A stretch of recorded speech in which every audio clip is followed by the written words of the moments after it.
कलिंग युद्ध 261 ईसा पूर्व में अशोक और कलिंग राज्य के बीच लड़ा गया था। एक स्वतंत्र सामंती पूर्वी तट पर स्थित राज्य की वर्तमान स्थिति में ओडिशा और उत्तरी के कुछ हिस्सों आंध्र प्रदेश में यह हुआ था युद्ध। ऐसा माना जाता है कि धौली में धौली पहाड़ियों पर लड़ाई लड़ी गई थी, जो दया नदी के तट पर स्थित है। कलिंग युद्ध भारतीय इतिहास की सबसे बड़ी और सबसे घातक लड़ाइयों में से एक है। कलिंग का कोई राजा नहीं था, क्योंकि यह सांस्कृतिक रूप से बिना किसी व्यक्ति के चलाया जाता था। एक मात्र प्रमुख युद्ध है जो अशोक ने सिंहासन पर बैठने के बाद लड़ा था। वास्तव में यह युद्ध प्राचीन भारत के साम्राज्य निर्माण और सैन्य विजय के करीब का प्रतीक है, जो मौर्य राजा बिंदुसार के साथ शुरू हुआ था। पूरे भारतीय इतिहास में इस युद्ध को सबसे घातक युद्ध माना जाता है, जिसमें लगभग 2.5 लाख लोगों ने जान गंवाई थी। कलिंग पर आक्रमण करने का कारण शांति और शक्ति लाना था। कलिंग शांतिपूर्ण और कलात्मक रूप से कुशल लोगों से युक्त एक समृद्ध क्षेत्र था और दक्षिण पूर्व अपतटीय कूच एशिया व्यापार के लिए यह था। इस कारण से कलिंग कई बंदरगाहों और एक कुशल नौसेना विकसित करने में सक्षम था। कलिंग की संस्कृति वन, आदिवासी और ब्राह्मणवाद का मिश्रण थी, जो शांति से सह अस्तित्व में थी। कलिंग नंद साम्राज्य के शासन के अधीन था, जिन्होंने मगध में अपनी राजधानी से 321 ईसा पूर्व में अपने पतन तक इस क्षेत्र पर शासन किया था। अशोक के दादा चंद्रगुप्त मौर्य ने पहले कलिंग को जीतने का प्रयास किया था, लेकिन उन्हें खदेड़ दिया गया था। अशोक ने जैसे ही मगध के राजा के रूप में खुद को सुरक्षित रूप से स्थापित किया, अशोक ने खुद को विशाल मौर्य साम्राज्य में कलिंग को जीतने और जोड़ने के कार्य के लिए खुद को स्थापित कर लिया। कुछ विद्वानों का तर्क है कि कलिंग मौर्यों के लिए एक रणनीतिक खतरा था। यह मौर्यकालीन राजधानी पाटलिपुत्र के बीच संचार को बाधित कर सकता था और मध्य भारतीय प्रायद्वीप में संपत्ति के भी कुछ मामले थे। कलिंग ने बंगाल की खाड़ी के व्यापार के लिए समुद्र तट को भी नियंत्रित करके रखा था। कलिंग युद्ध 261 ईसा पूर्व में अशोक और कलिंग राज्य के बीच लड़ा गया। एक स्वतंत्र सामंती पूर्व तट पर स्थित राज्य की वर्तमान स्थिति है। ये भारत के इतिहास में कोई भी युद्ध ना तो उसकी तीव्रता के लिए और या ना तो उसके परिणाम के लिए उतना महत्वपूर्ण है जितना कि अशोक के कलिंग युद्ध के लिए।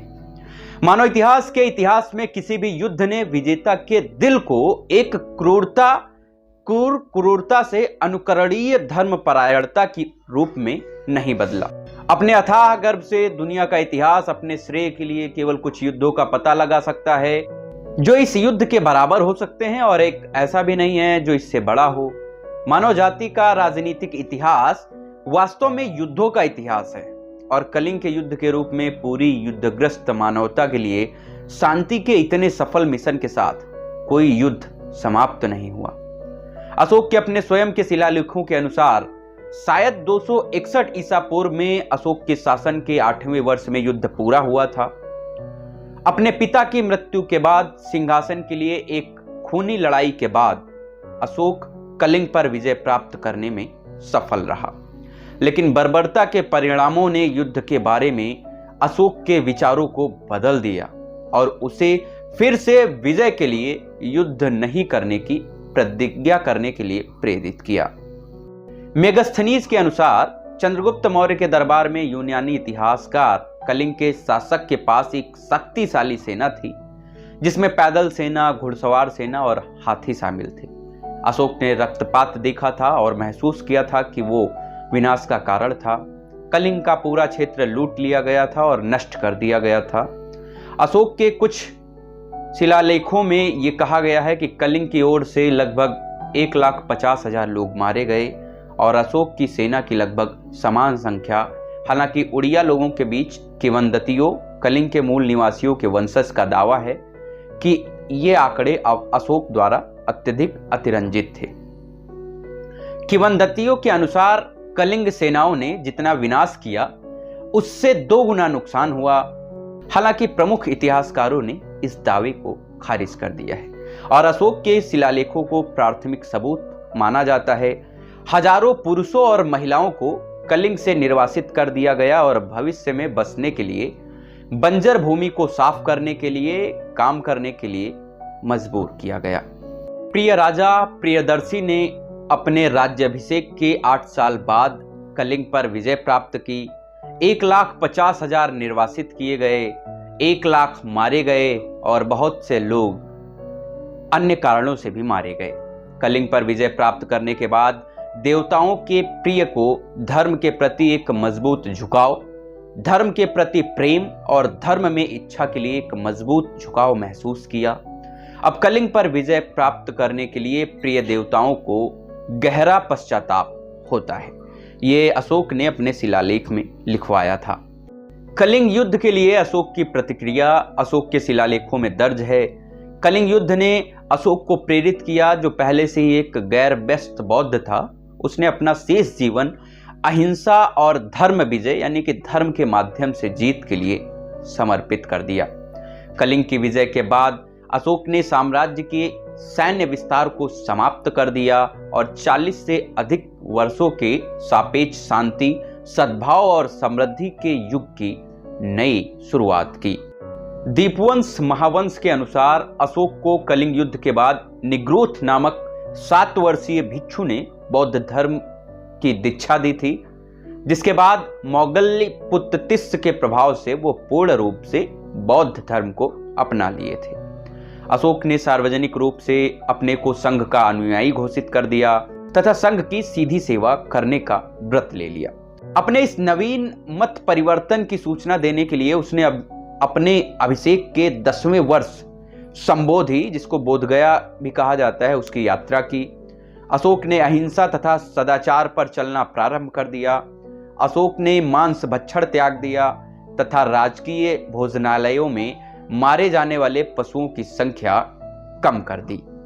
आखेट तथा विहार यात्राएं रोक दी गई और उनके स्थान पर धर्म यात्राओं का प्रारंभ हुआ। इन धार्मिक यात्राओं के दौरान वो देश के विभिन्न भागों के लिए लोगों से मिला तथा उन्हें धम्म के विषय में बताया। अशोक महात्मा बुद्ध के चरण चिन्हों से पवित्र हुए स्थानों में गया तथा उनकी पूजा की। महात्मा बुद्ध का जीवन परिचय अशोक ने हर जगह बताया। अशोक ने सर्वप्रथम बोधगया की यात्रा की। इसके बाद अपने अभिषेक के 20वें वर्ष वह लुम्बिनी ग्राम में गया। उसने वहां पत्थर की सुदृढ़ दीवार बनवाई तथा शिला स्तंभ खड़ा किया।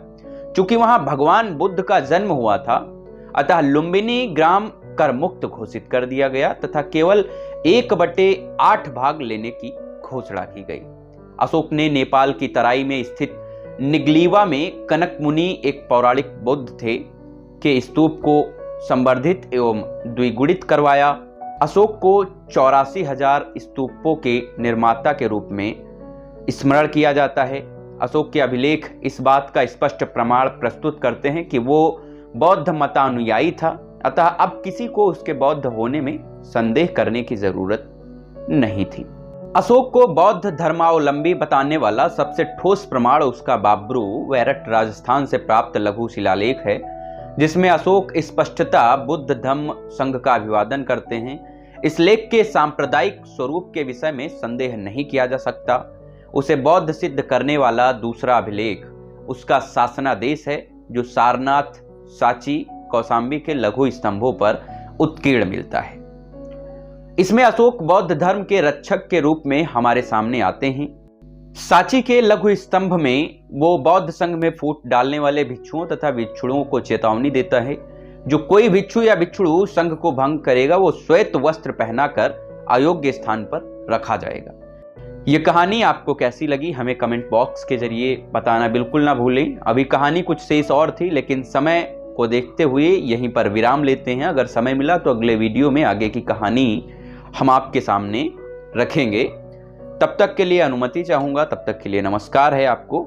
एक चीज़ और कहना चाहूँगा कि अगर अभी तक आपने हमारे चैनल को सब्सक्राइब नहीं किया है तो कृपया हमारे चैनल को सब्सक्राइब कर लें, लाइक करें और शेयर करना बिल्कुल ना भूलें।